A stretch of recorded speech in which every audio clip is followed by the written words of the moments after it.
Hello, everyone. Welcome to the final live chat of the 2022 series about the AAAS Science and Technology Policy Fellowships Program, also known as STPF. I'm so glad you're able to join us for today's chat. My name is Jessica Soul, and I'm the recruitment director for the STPF Fellowship. I will be your moderator for today's conversation. The live chat series is designed for you, our fellowship applicants or prospective applicants. If you're applying now or in the future, the series is your opportunity to learn about STPF, the application, interview process, life as a fellow, and life beyond. So to put today's session in context, we are hosting one chat each month of the application season, June through October.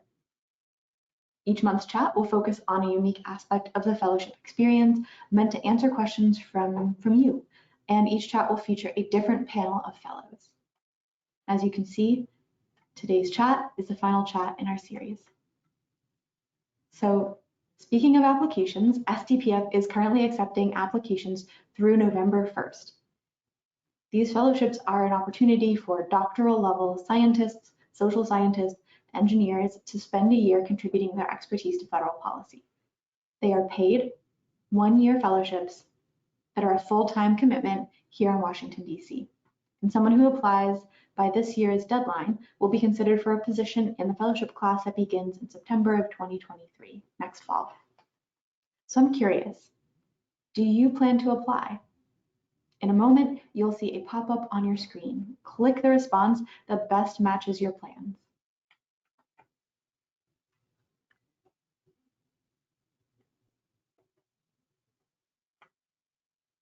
We'll give it just another few seconds for you to answer. Thank you. And thanks to everyone who answered the poll. And in just a minute, we'll share the results.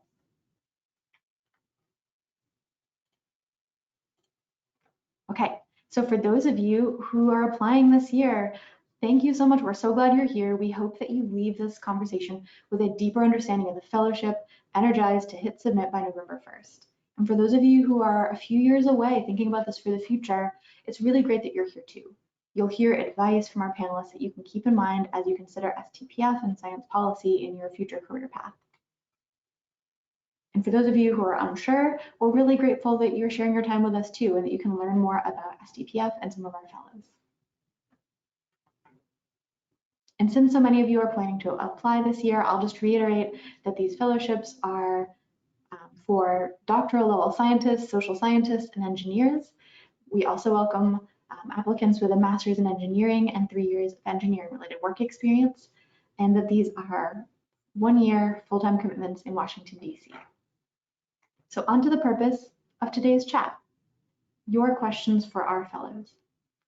To submit your questions to the panel, click the question box in your menu bar as shown on the screen. And then when you do submit your questions, you can indicate the person or the people to whom your question is directed today. And we'll get to as many questions as we can. Now, I'm really happy to introduce you to our fellows. Joining me is Dava Kibni. Dava was a 2018-20 Executive Branch Fellow with the Bureau of Energy Resources at the U.S. Department of State. In this role, she supported international efforts to promote diversified supply chains for clean energy, minerals, and robust standards for greenhouse gas emission measurements and accounting. And following her fellowship, she joined the Department of Energy's manufacturing office for 1 year as a contractor, and she is currently still at the Department of Energy, now working as the program manager for X-ray light sources and neutron scattering facilities in the Scientific User Facilities Division. And she earned her PhD in experimental condensed matter physics from the Johns Hopkins University. Welcome, Dava. Joining us as well is Dominiqua Griffin, currently an Executive Branch Fellow at the National Institutes of Health, National Cancer Institute, and the Division of Cancer Epidemiology and Genetics. She previously worked on the Health and Education Legislative Portfolio as the American Educational Research Association sponsored Congressional Science and Engineering Fellow in the Office of Senator Chris Coons. And prior to her time as a fellow, she was a tenure-track assistant professor of school counseling at California State University, Fresno.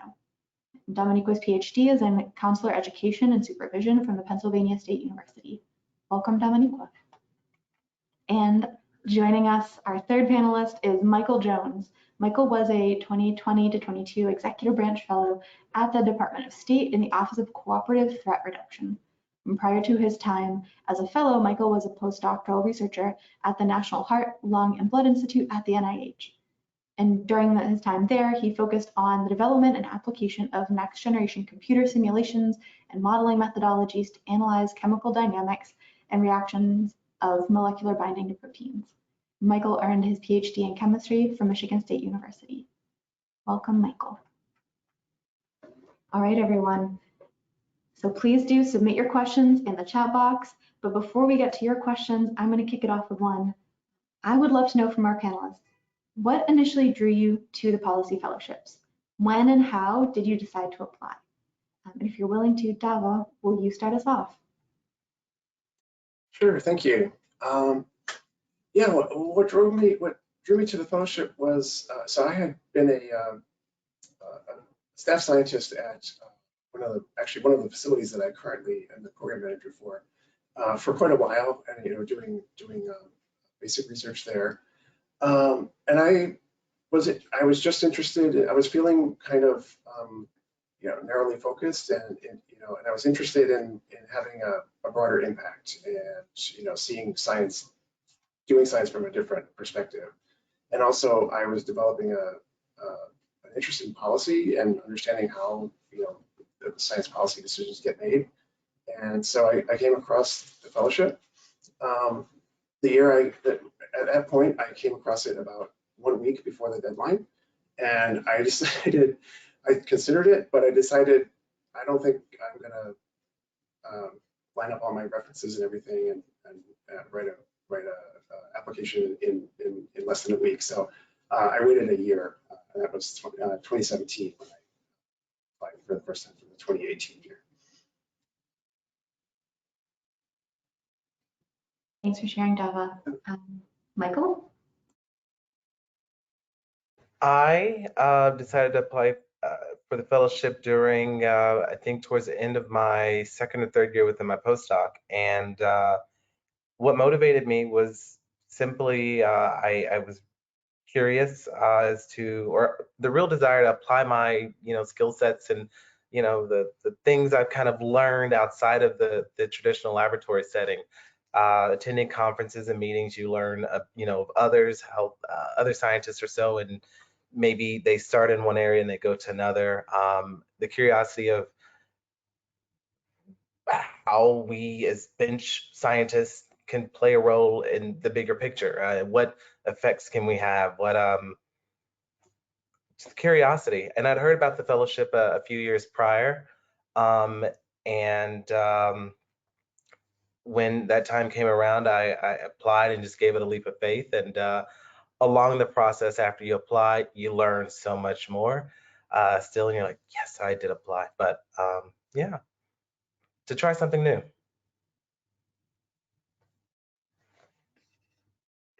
I can jump in and share as well. So I applied for the AERA Congressional Fellowship when I was a faculty member, and I realized I was engaged in policy work as it relates to school counseling policy in the international space. And I said, well, I want some more of the federal policy experience. So I said, well, let me apply for the Congressional Fellowship. So that is what jump-started that in the midst of the pandemic. Submitted the application, and then I got the fellowship there. And once I started the fellowship, I said, well, let me make sure that I give myself a plethora of opportunities since the Congressional Fellowship is only for a year. So then I applied for the Executive Branch Fellowship as soon as I started, basically, because the applications are open within the first few weeks of the Congressional Fellowship. So I immediately applied, and I'm grateful because I had the support of a former fellow in the office. Thank you so much, everyone. And Dominuka, you were just talking about switching branches, applying to first working as a congressional fellow and then applying to become an executive branch fellow. And that tees up nicely our first question from our audience, which is, looking at the records of a lot of past fellows, many have 2-year terms. And so could you talk about what the experience was like deciding to pursue a second year in your office, or for you, Dominic, what it was like to apply and to switch branches. And then maybe if you're willing to pick it up since we were just chatting about your transition. Yes. So I'm excited about being here in the executive branch side now. I feel like this is the practical side of policy, and that speaks to some of the work that I was engaged in Senator Coons' office, since he was on the appropriations committee, and the person on our health and ed legislation team was also the appropriations coordinator for the office. So that gave me some insight into the health and ed portfolio, in which like where the funding was going in the executive branch. So now I get to see, okay, NCI gets this amount of money, and this is how it's being spent. So this is like the practical side of policy. So I'm grateful for both experiences, and now I get to engage with and within the NCI and just across NIH and see how they operate. Thank you. And Michael, I wonder if you're willing to share next, because I believe you also did a second year at the State Department. Yes, within my fellowship experience or so, what I wanted mostly is to, have an opportunity to learn a lot and also to feel utilized, because sometimes in concerns when you step into something new, the thought could be, or maybe some have that experience where they're not given like enough. And my office gave me plenty, and I loved it, and I chose to stay. I found it entertaining because kind of funny. It was interesting. It was a difficult, not a difficult conversation, but when my supervisors, wanted to put forth and ask if I would stay, they were like, "We're hoping he's going to say yes." And I was excited for that opportunity. But yeah, if you enjoy it and you feel it while you're in it, you get it. You get it. You feel it.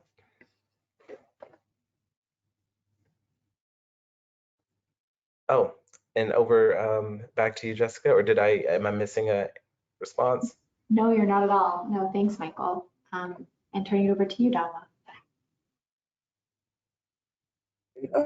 Well, I was not a congressional fellow, so I don't have any direct experience with that. But I can say something a little bit about that overall. In that, when I was in my previous position with the Advanced Manufacturing Office, I helped with their fellow selection, their interview process, and so I kind of saw the process of interview week from the other side. And I at least this is anecdotal, but at least within that office, the fellows with congressional experience were very attractive to the office, because we're executive branch offices are always looking for people who understand the legislative branch overall. So I don't know if that's something for people to consider in deciding which to do first or not, but just thought I would put that out there. And how easy or difficult was it for you to kind of make the decision to do a second year in your fellowship placement? For you, Dava? For me, it was not hard. Yeah, I mean, I went into this, always intending to do a career pivot from research into government and policy, and I figured 2 years is I always intended to do the full 2 years, and certainly by the time I was 1 year in, I wanted to have some more time to build up more of a portfolio of accomplishments and things like that for the job search after that. So that was a pretty easy decision. Thanks all. And we touched on when you were introducing yourselves that you all have very different backgrounds and came from different spaces in your career. And we have a question about how many of you had experiences and roles that were similar to STPF versus, as they're saying, just being a scientist. And what do you think do you think your experiences were instrumental in yours being selected as fellows? So maybe it's what about you do you think made you a compelling applicant? Michael, are you willing to start us off? Yes, I'll jump on this. I don't know why I was picked. But I think something that assists, I guess, is being resourceful and thinking. I say thinking like a scientist, but you are given prescriptive guidelines possibly, and break it or exploit it. So I work in the Office of Cooperative Threat Reduction. I essentially I wear multiple hats. I am a national security analyst. I also work it's an Office of Foreign Assistance. I build and lead and program and come up with the brains of programmatic activity for our strategic interests, as well as to reduce the weaponization of chemicals. And so in order to do these kind of things, we also have to, coordinate with policy offices and such. And sometimes the policy side may seem very prescriptive, but it's the creativity that's why I also enjoy the executive branch, but the creativity to try to execute what we can do. And so maybe if it's less of interest, maybe of that particular element, well, maybe we can find someone else to pay for it. And for our local partners on the ground that we work with, I also serve as an advocate. So I'd say I guess some of that what transferred over as being a fellow and being amplified more as a fellow from my scientific career is the consistent inquisitivity and the, I don't know, enthusiasm to dig a little more deep. And I'm also going to apologize. I'm really jet lagged. I'm in India currently. Just arrived momentarily ago, but digging deeper, thinking inside and outside of the box, and presenting it and giving it a go. You'd be surprised. A lot of folks don't actually. I don't know. A lot of prescription. Let's give another wing and angle at it. So back over to you, Jessica. I hope that answers the question. It does. And Dominic, I'm wondering if you're willing to pick up next. I know you did speak a little bit on having some policy-related experience while you were a faculty member, but maybe speak to what else you think experience you had and how it might have made you a competitive applicant. Yes, so I spoke about some of my research in terms of it being related to school counseling, but I was working with the Ministry of Education and the Association of Guidance Counselors in Barbados, so looking to inform their policies regarding school counseling across the island. So that is what my focus was on, as well as school family community partnerships. But I can also backtrack and look at my academic career. When I was a doctoral student at Penn State, I was on the Black Graduate Student Association, and I was the co-chair for the Political Action Committee for a few years while I was there. And there I worked closely with the mayor so that she could hear some of the needs of the graduate students of color, as well as students with disabilities, and try to bridge that gap between the university and the community and State College. I also did some work around voter turnout at Penn State as well. So there were some things that was policy related that I could go back to and pinpoint within my academic career, but also like the extracurricular activities that I was engaged in just as an individual, as a person existing here in the US. But there was this need and desire within me to influence policy and make sure that my work spoke to that, but also make sure that it was something that aligned with who I was.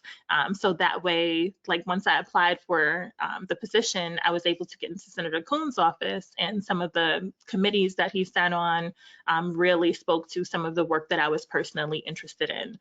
So he's on the Appropriations Committee, Foreign Relations, and also on the Judiciary Committee.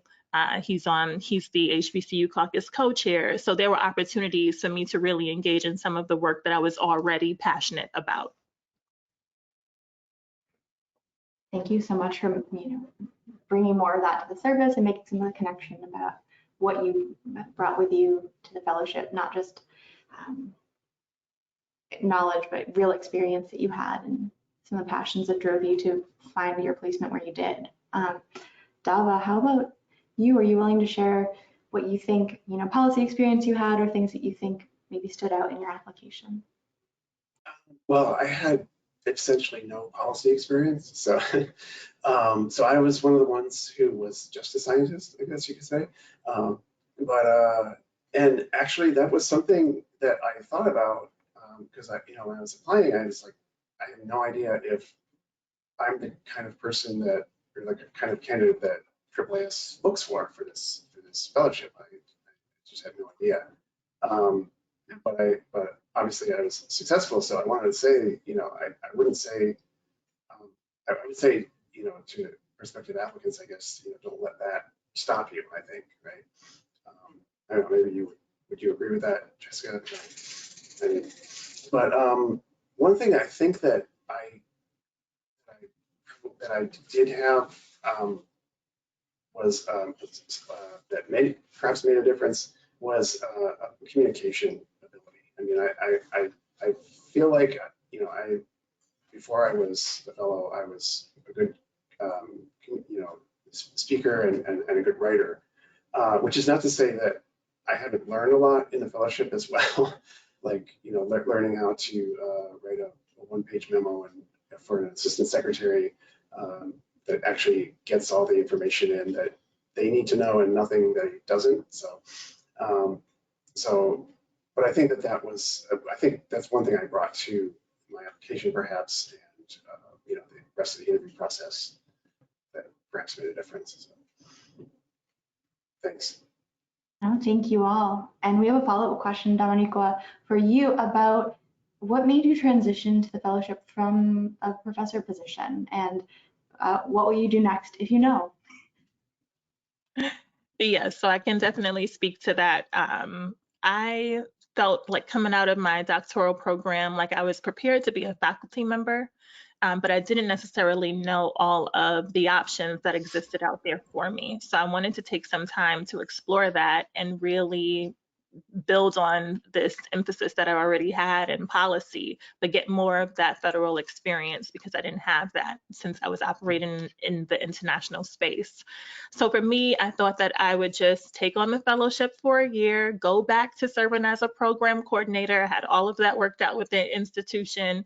And then at the last minute, I was like, you know what? This is a decision that I'm making and I'm excited about it. This is an opportunity. It was during the pandemic. It was the opportunity for me to move back across country and really starting to grow roots here in the DMV area since my family is in New York, so I would be closer to home and more in the space where a lot of global work is already happening. So it just positioned me to do that. And it was about 2 to 3 years into the faculty position. I was overseeing the master's program at that point for the school counselors and still doing some of that policy work. And I'm like, what is exciting me about this position? It's really overseeing the internship course and the practical courses, not necessarily teaching the theoretical classes at all, but it was really being engaged and doing that part of the work. So I was excited about that. And then I realized, okay, this gives me the opportunity to do that, but on a different level. And I wanted to make sure that I really honed in on that skill. So it seemed like the perfect transition to pivot. And now I feel like I'm in this space and it feels closer to what I want to do. Long term, I can honestly say like I am not attached to an institution, right? But I'm more focused on my own personal purpose. And I think that each and every opportunity that I take on will continue to be a part of my own individual purpose. And that's like who I am and how I show up as a scholar, as a researcher, as a community advocate, and someone that just wants to give more opportunities and resources to communities that have been underserved in the past and continue to be underserved. So I do see myself as a connector. And that's some of the work that I'm already doing and already engaged in, expanding partnerships and looking at partnerships that our office and the Division of Cancer Epidemiology and Genetics that we're engaged in, but also thinking about the opportunities that folks need throughout their own career. And that's some of the work that we're doing now in DCEG. So I'll continue to expand in that direction. So when I say long term, I do see me doing more international work, but again, I'm not tied to a particular institution, or I'm not saying I need to be in this particular space to do so. Thank you, Dominiqua, and for the individual who asked that question.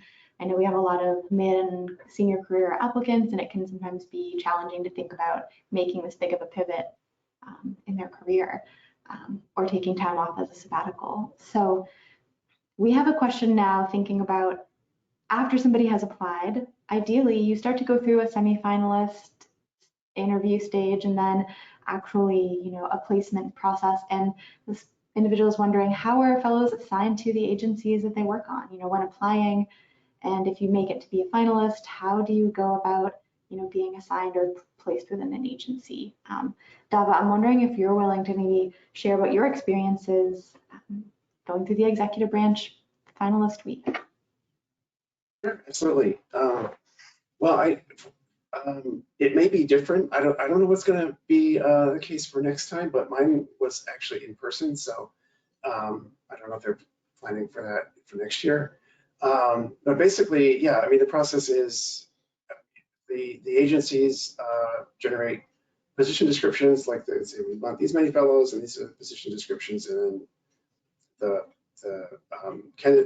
finalists see all those like the week before, I think, finalist week, and then you can request interviews from the different offices that interest you, and they can request interviews with you because they see all your they see your application package, the whole thing.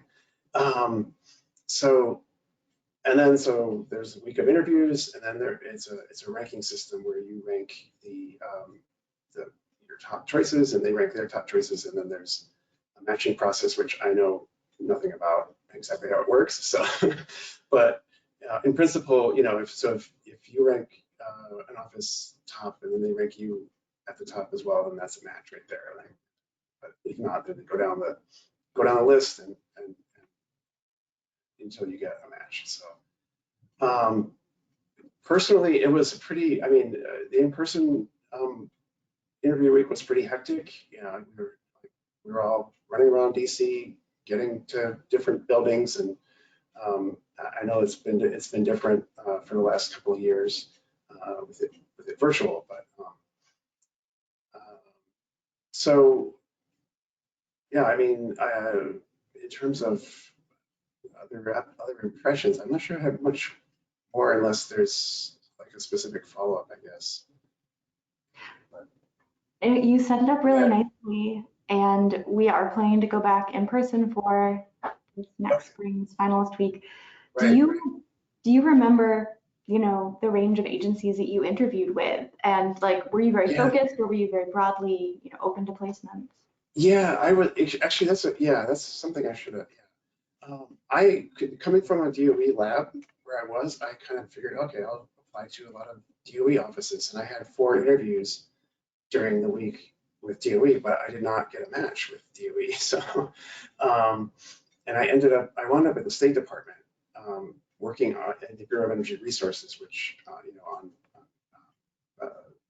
minerals for clean energy and other topics. So it was quite related. But I think the lesson learned there is, be open to other offices in your application process, and don't necessarily say, oh, I definitely need to be at NSF, or I have to be at State. There's great work to be done, in all kinds of in every agency. So, and then of course I eventually came back around to DOE. But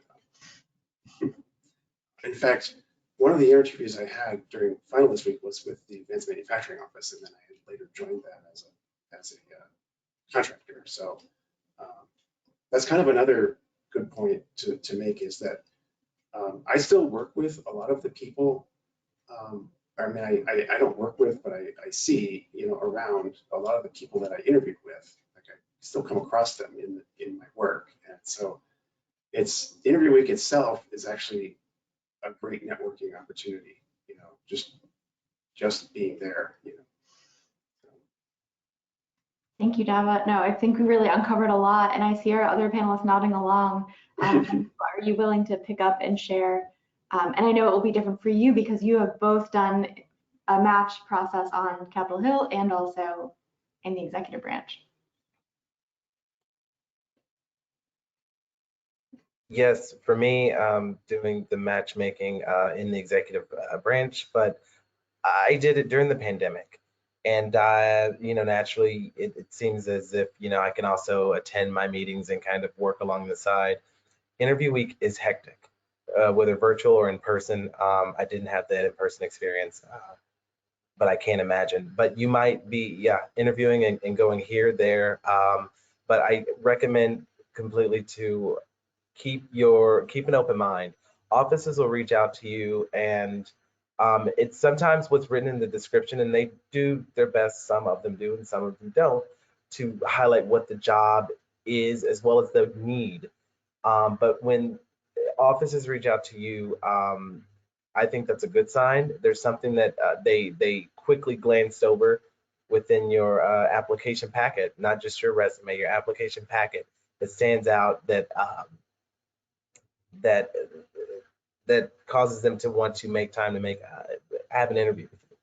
And then also, if offices don't pick your application, feel comfortable to reach out if you have interest. And don't assume when you're going through the process that maybe they have no interest. We are so busy, or they're so busy, and HR is a lot of work. Interviewing is a lot of work, and pulling out time to do that. But honestly, with all the agencies that AAAS works with, they're thrilled.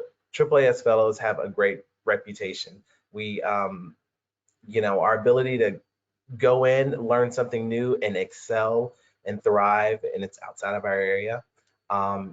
Beautiful bragging rights, I suppose. It's a good reputation, and honestly, AAAS fellows are, I guess, with the vetting process that you go through, you're highly sought. It's not something that you being a fellow is not like, it's like, I want a fellow. We in my office, we look forward to our allocation for AAAS fellows. Like, it is crucial for our functioning. We need this new mindset. We need technical scientists to help drive the policy. And so we rely on that. And I know that other government agencies do as well. So through interview week, there's the best way to prepare for it is like an interview, just you don't know, because it's a two-way interview. You're interviewing them. You're also doing an informational interview. You're just now learning about the organization, or not the organization, but maybe the office and the work that they do. And then they're also, trying to, it's a two-way match. And so, keep your mind open and enjoy. It goes by really quick, but you feel every moment of it. Kind of like grad school.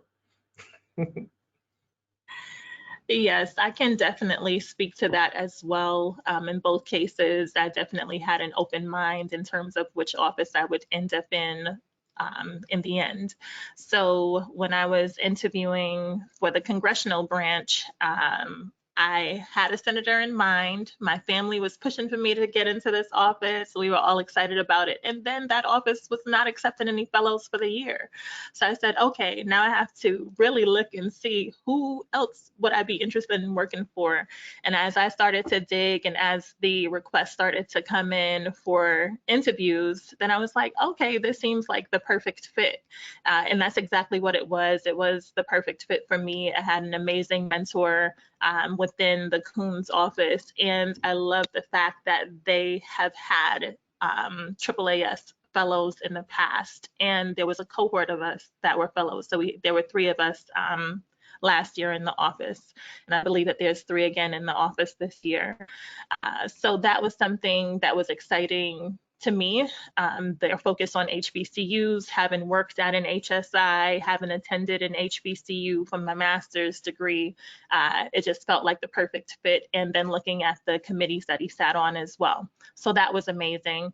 And then coming into the fellowship this year on the executive branch, side, I realized, okay, let me expand my options as well. So everyone just automatically assumed, oh, wait, you're not going to state, you're not going to USAID.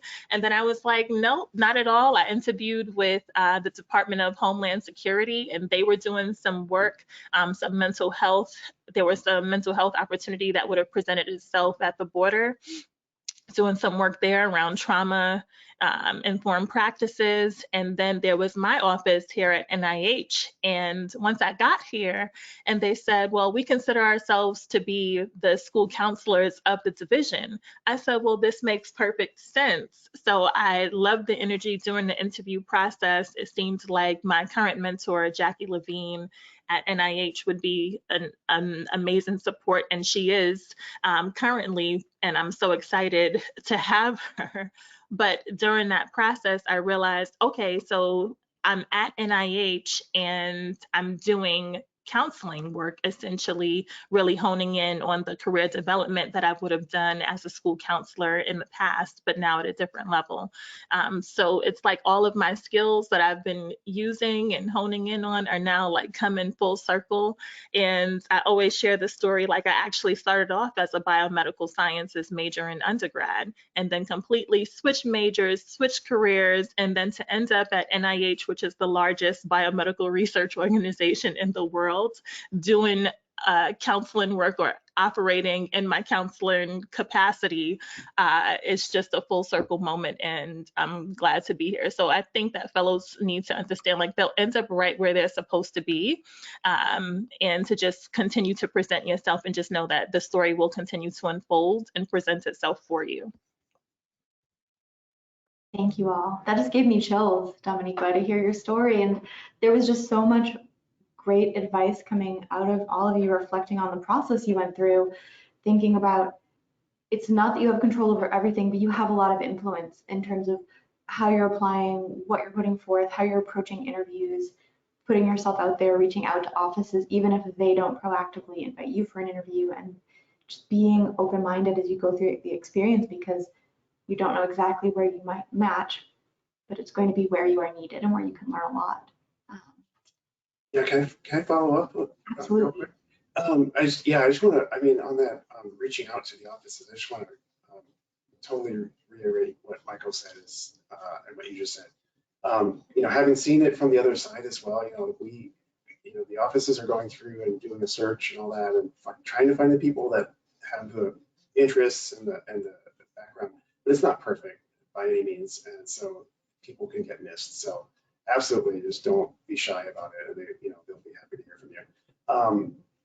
I guess the only thing, there's only two other things I wanted to say. Is one, with the interview week in person, we were seeing a lot of our interviewees were still at work and like doing just taking like a half hour out for their interview, but I don't think that's going to work very well with it in person. So just plan for that. And you will see a wide variety of interviewing styles from the offices. So some of them will give you a PowerPoint presentation. Some of them will just they'll ask you a lot of questions, or some of them will just chat with you. And so you just got to kind of roll with it. Get the info you need and get your info out there. So. I want to add to that as well, is within your application, we still have time. I think it'd be good to also communicate within it, and I can give a reflection on what I kind of did and a little bit, which is the pro and the con. But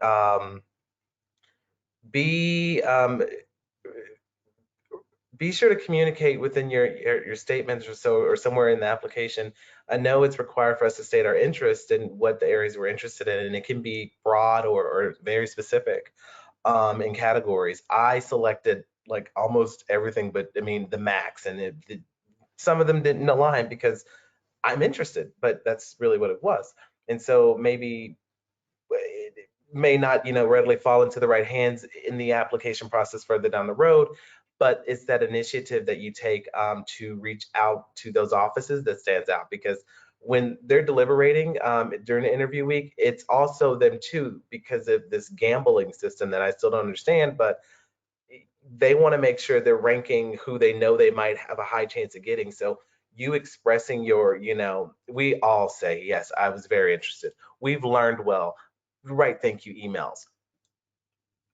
But I think it's good to highlight a little bit more of you, like be a shark. You want this. Be clear. But also going back to the application statement, what would you like to contribute and what would you like to learn? Because it's a two-way street.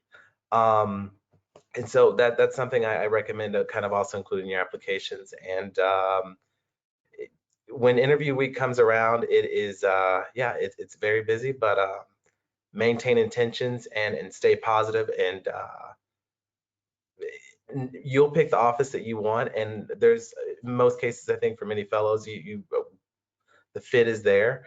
And then sometimes it's a little bit of a waiting game. For me, I held out for a little bit because I was not my office's immediate first pick because they were banking on someone else. But I knew if I got in this office, I was going to make them love me, and it worked out. They did. And I love it. One of the things also to make sure that what you kind of communicate through the interview week, when going through the interview weeks in the interviews, is it's really important that you're interviewing them in terms of what the work-life balance is, or what are the kind of expectations? How do you work best? What does teamwork look like really there? And then the self-work. One thing that really blew me away, and that's why I wanted my office, was the autonomy. State Department's very bureaucratic, but my office tries to flatten that, and I really like that. But the autonomy to think, you give me a mission, you give me parameters, and to operate within, and a budget, and I can deliver. And for me personally, I like that. But what are the quirks about you in terms of what you might want to contribute? And be sure to communicate that throughout the interview week to the others. And whether you choose the office or not, it's still excellent networking. Government's large but pretty small. And it really helps too when you've kind of already broken that ice, because in your future times in your career, you're able to just kind of pick up the phone and have a phone conversation. Yeah, so phone a friend or a fellow. I would like to just add, I know a lot of folks that apply for AAAS naturally are in the hard sciences. And for me, coming from the social sciences as a trained counselor and in the education space, that could be very intimidating when you see all of these positions that are related to energy and climate and the environment. And I'm like, none of these apply to me, right? But then there will be some unique positions where it's like, I have the skill set that I can contribute to this space. So the same thing, when I saw the Department of Homeland Security reaching out, I was like, what would I even do there? And then once I jumped on the call with them, and they were like, oh, this is the opportunity that just presented itself. We've received this funding. I believe it was like 14 million billion. I don't want to say the wrong numbers, but they had received funding and they were about to launch a program. And I was like, oh, okay, it's a program directly in mental health. So I said, okay, this would make sense. I was excited about that. And then with my current office, I was like, wow, this is phenomenal. I would really be working in the capacity that I am. So do not be intimidated by the positions or by the title of AAAS at all. If you're coming from an education or social science background, because there will definitely be opportunities out there for you. Thank you all. I can hear all of the pens taking notes right now for everybody who's listening to this. And, we're starting to get advice about the application, about the different parts of the application, your essays. Some of it, as an applicant, you have a lot more control over, but then we also do have 3 letters of reference as part of our application. And so we have a couple of questions about references. They're wondering, how did you decide who to ask for your letters? And then, advice for, what somebody should ask your letter writers to focus on. Does anyone want to start us off? Does anyone remember who they asked to be their letter writers? Yes. Go ahead. Ladies first, gentlemen. Okay. So I can say I reached out to the same folks that I typically reach out to. They were folks that I worked closely with and mentors that are still my mentors to this day. I think that that's something that's important to mention is like really having these relationships that you pick up along the way, but maintaining them. So I've invited all of them here to this chat today. Like, this is how your recommendation letter has paid off. But I wanted to make sure that they focused on the service side of the work that I was doing and the ways that I engaged in policy or working with the community, because I thought that that really spoke to what I was hoping to do in this space within the policy realm. So they knew about my international experiences, and I worked alongside them in doing some work while I was a doctoral student, but even continued to collaborate with them once I graduated. We still keep in touch. I still work closely with one of my mentors as well.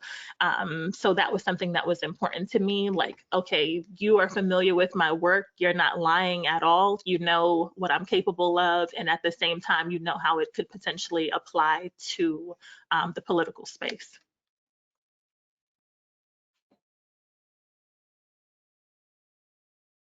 Thank you. And Domenico, did you have the same folks write your letters for both the congressional and then the executive branch? Yeah. And then Michael, I know you were going to jump in. So I went to go take a look to remind myself, but I used a couple that I am familiar with using that know me and work well with me.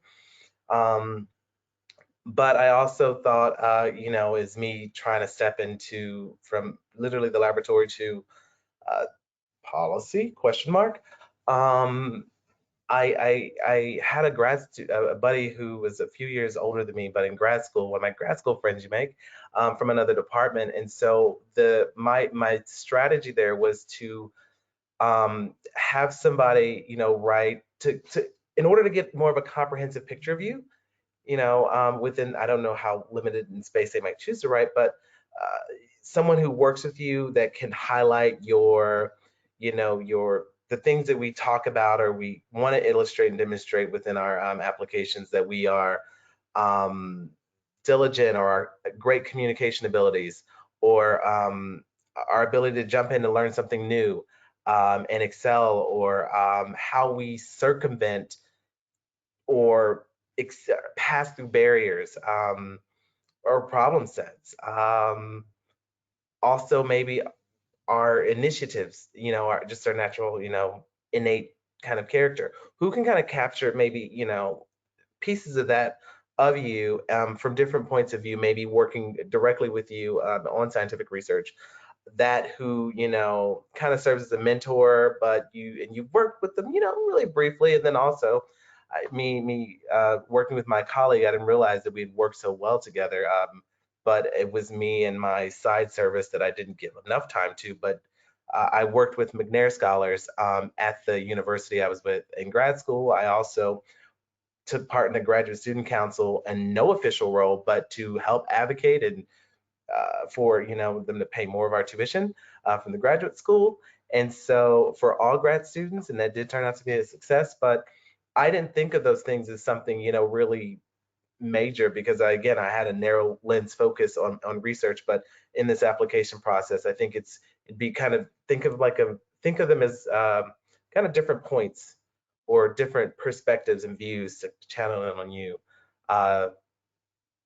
Because yeah, when they're reading through these recommendations, there's these words and statements that stand out, those that could give I would say yeah, examples of your the skill set or so. One of the things that came across my application that I learned about, or that was within my letter recommendation, was a story about me finding free computers at the university for our laboratory so that we could do these cluster building workshops. And I'm assuming it came from my PhD advisor, but she walked into the office one day and we had 106 brand new machines.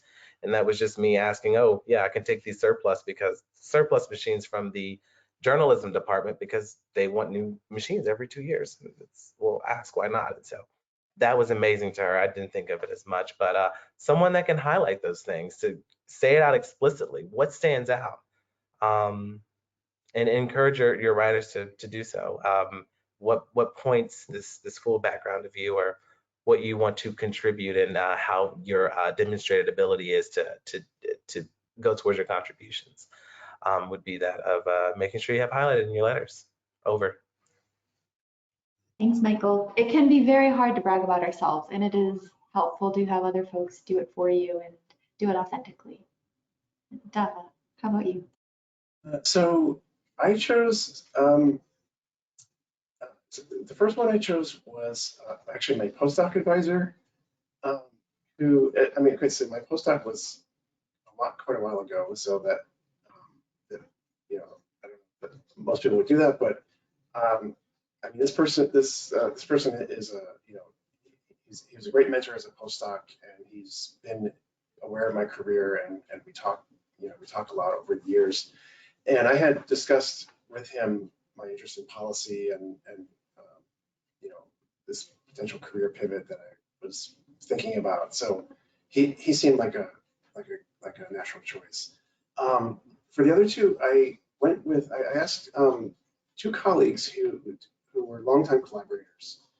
They were actually users at the Beamline that I was working at, and we had developed techniques together and like published lots of papers together, and so and I knew them socially as well. So I'm going to punt on what I asked them to specifically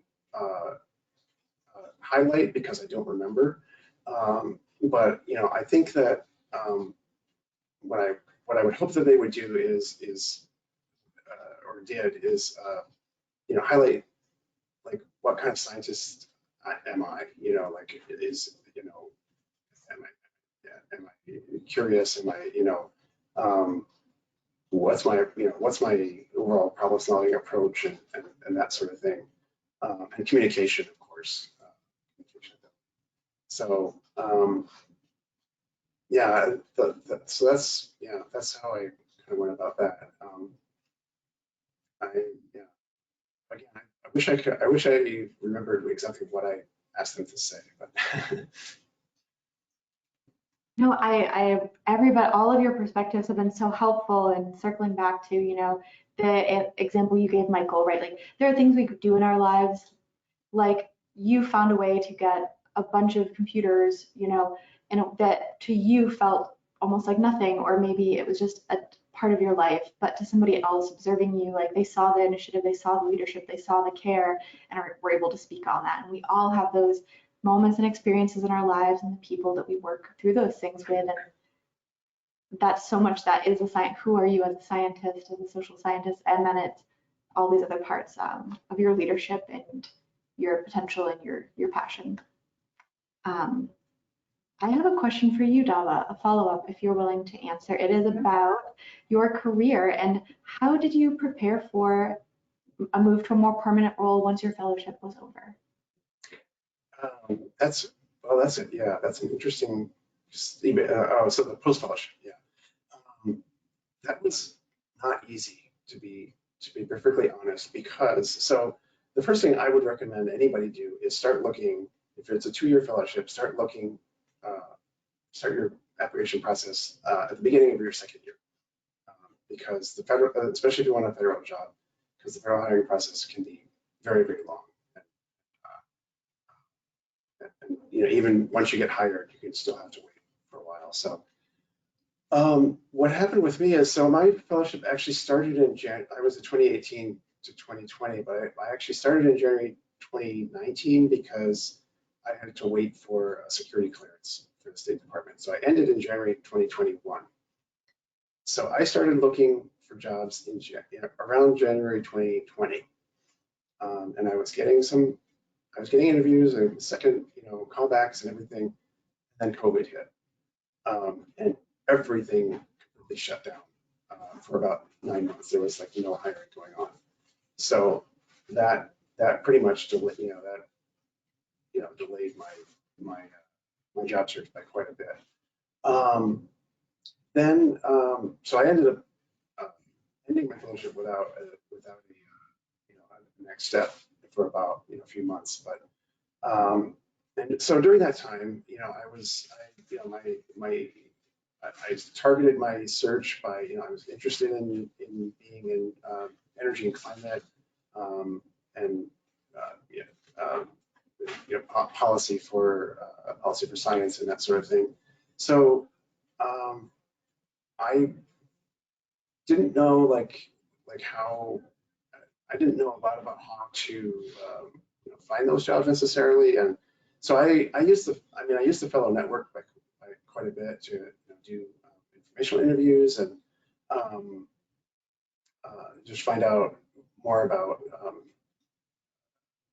opportunities that aren't necessarily well publicized and that sort of thing. So one example was for my contracting position at the Advanced Manufacturing Office, I knew a fellow who was in DOE as a fellow, and I asked him, what are the contracting companies that DOE uses to hire to staff up? And so he gave me one, and I looked on their website and I found a few positions, and one of them ended up being the one the advanced manufacturing one that I eventually got. So so I guess the lesson there is first of all, the fellow network is alumni and current fellows is an amazing tool. I mean, you can find out a lot of information. You can get introductions to people that you might not normally. After that, it's up to you, of course, but then it kind of opens up that opportunity. So yeah, I hope I answered your question.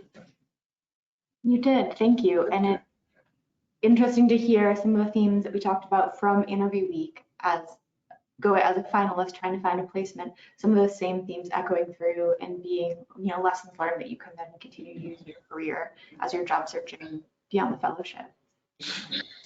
So I know we're coming up on our hour together, and I've got just one more question for our panelists. This can be our maybe an elevator pitch of what's one thing that you think everybody should do before they hit submit on their application. Anyone want to go first? I've been trying to formulate my answer to this all for the whole hour. So I will say, understand that no, you're not crazy for trying to do this, and then just go ahead. Oh, also make sure everything is spelled correctly.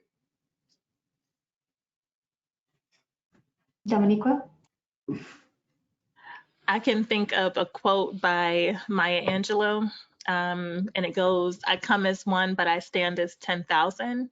And that's something that's important to know. Like, even though you're clicking submit, just know that you have a whole community and a village behind you that's cheering for you and excited about you clicking submit and thinking about the work that you'll engage in. So just remember that you can get through the process.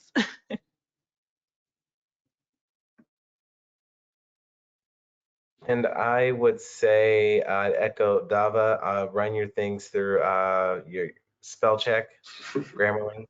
First impressions do hit, especially if it's shown early on within the draft document. And then also to make sure that when you're, writing out some of your experiences and such, also just be sure to be frank in terms of your interest in contributing for public service, or your interest in public service. Yeah, and yeah, we have character limits, but just go for it, and just go for it. Just do it. That's my recommendation. Hit submit. Thank you all, and with that, I want to thank you again, Michael, Dominiqua, Dava, for sharing all of your perspective, all your wisdom today. Thank you to everyone who's been joining us. In the coming days, we're going to send everyone a recording of this chat and resources if you're hitting submit on your application. And you can also find recordings of this and all of our live chats in the series online. And we hope that this has inspired you to start and submit your application by this year's deadline on Tuesday, November 1st. And if we couldn't get to your questions today, please email us at fellowships@AAAS.org, or you can reply to any of our live chat emails. So Thank you all again for joining us. Goodbye.